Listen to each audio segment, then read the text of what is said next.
አንድ ህግ የሰዎችን ሁኔታ አይቀይርም። እነሱ የሚለውን አረፍተ ነገር ልጨርስልህ፣ በውስጣቸው ያለውን ነገር እስኪለውጡ ድረስ። እንዲያውም አንድ ህግ በራሱ የሰዎችን ሁኔታ አይቀይርም። እኔ በታጠረ በተገደበ ሀገር ውስጥ ነበርኩ። እናም ሰዎች የተለየ እርምጃ እስካልወሰዱ፣ እውቀት እስካልኖራቸውና ራሳቸውን እስካልቀየሩ ድረስ ለውጥ አይመጣም። ያ በውስጣቸው ያለው ነገር መለወጥ አለበት።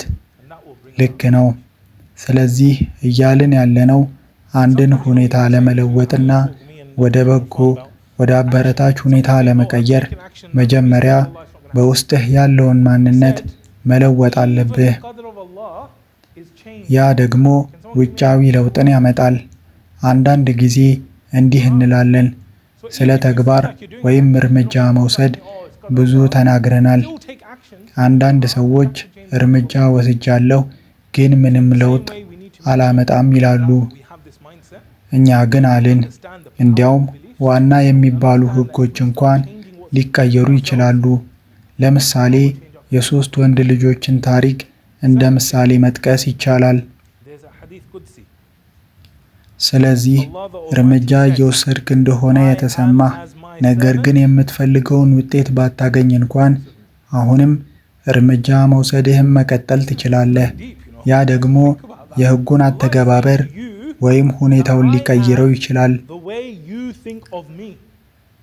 በተመሳሳይ ሁኔታ እምነቶች ያለውን ኃይል የምንረዳበትና በውስጣችን ያለውን ነገር መለወጥ የምንጀምርበት የአስተሳሰብ ለውጥ ማይንድ ሴት ሊኖረን ይገባል። ያኔ ህጉ ይለወጣል ወይም ሁኔታዎች ይቀየራሉ። ሁለተኛ ነገር፣ አንድ ሐዲሰል ቁድሲ አለ። አላህ ሱብሓነሁ ወተዓላ እንዲህ ይላል፣ እኔ ባሪያዬ ስለ እኔ እንደሚያስበኝ ነኝ። ይህ በጣም ጥልቅ የሆነ ትርጉም አለው። አላህ እኔ አንተ ስለ እኔ በምታስበው ልክ ነኝ ሲልህ አስበው። ለምን? ምክንያቱ አንተ ምርጫ አለህ። ስለ አላህ በተለያየ መንገድ ማሰብ ትችላለህ። አላህ ይህንን ሊሰጠኝ ይፈልጋል ብለህ ማሰብ ትችላለህ።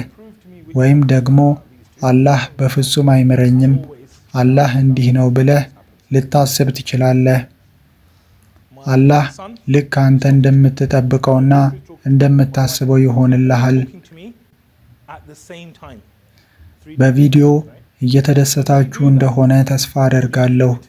ንግግሬን አቋርጬ ጣልቃ በመግባቴ አዝናለሁ።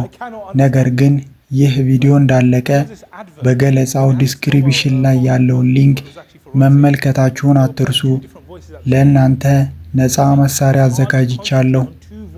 እሱም የራስ መተማመንና የአነጋገር ክህሎት መመዘኛ ነው። ጥቂት ጥያቄዎችን የምትመልሱበት ነው። ስለ ራስዎ በ2 ወይም በ3 ደቂቃ ውስጥ በፍጥነት ይመልሳሉ። ከዚያም በጣም አስፈላጊ በሆኑ ጊዜያት ሐሳቡን እንዳይገልጹ ምን እያገዳችሁ እንደሆነ በትክክል ይለያሉ።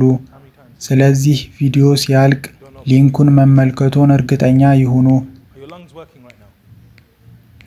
ይህ የምንለው በንቃተ ህሊና ኮንሺየስነስ ደረጃ የሚሆን ነው።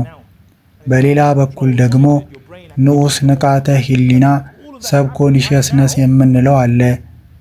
ከእነዚህ ሁለት የትኛው እንደሚበረታ፣ የትኛው ይበልጥ ኃይል እንዳለው ማን ሊያስረዳኝ ይችላል? ይህ ሁኔታ ሲፈጠር ሁልጊዜ ቤተሰቦቼን አስደንቃቸዋለሁ። ልጄ እያናገረኝ ነው፣ ሴት ልጄም እያናገረችኝ ነው፣ ባለቤቴም በተመሳሳይ። ሁሉም በአንድ ጊዜ ያወሩኛል። 3 የተለያዩ ሰዎች አይደል?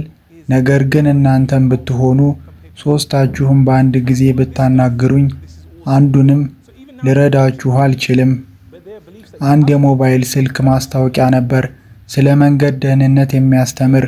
2 የተለያዩ ድምጾች በአንድ ጊዜ ያጫውቱ ነበር። በአንድ ጊዜ በ2 ድምጽ ላይ ማተኮር ምን ያህል ከባድ እንደሆነ ያሳያል። ስለዚህ እንደ ሰው ልጅ በንቃተ ህሊናዬ በአንድ ጊዜ 2 የተለያየ ድምጽ ላይ ማተኮር ይከብደኛል ማለት ነው። ይህ ይገባችኋል? አይንም ቢሆን በአንድ ነገር ላይ ማተኮር አለበት። በጣም ብዙ ነገሮች ላይ በአንድ ጊዜ ማተኮር አይችልም። እሺ፣ አሁን ልብህ እየመታ ነው። በምን ያህል ፍጥነት ነው የሚመታው? ምን ጊዜም እየመታ ነው? በየሰከንዱ። ሳምባዎችህ አሁን እየሰሩ ነው። እሺ፣ አሁን ሁለት ነገሮች አሉን። ኩላሊቶችህ ምን እየሰሩ ነው?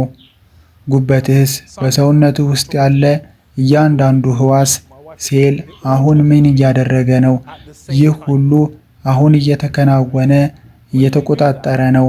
የአንጎልህ እንቅስቃሴ፣ ሆርሞኖች፣ ኬሚካሎች፣ ያ ሁሉ አሁን እየሆነ ነው። ይህንን ሁሉ ማን እያከናወነ ነው?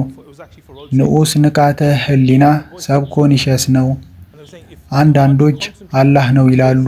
ነገር ግን ይህንን እያደረገ ያለው በፈጣሪ ትእዛዝ የሚንቀሳቀሰው የንዑስ ንቃተ ህሊና ክፍልና አካልህ ነው።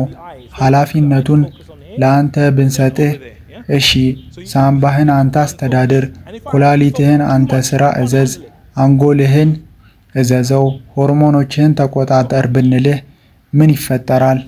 ስርዓቱ ይፈራርሳል፣ ሞት ይከተላል፣ ሁሉም ነገር ያበቃል። ስለዚህ በንዑስ ንቃተ ህሊና ደረጃ እየሆነ ያለው ነገር ከንቃተ ህሊናው ደረጃ ጋር ሲነጻጸር እጅግ በጣም ኃይለኛ ነው።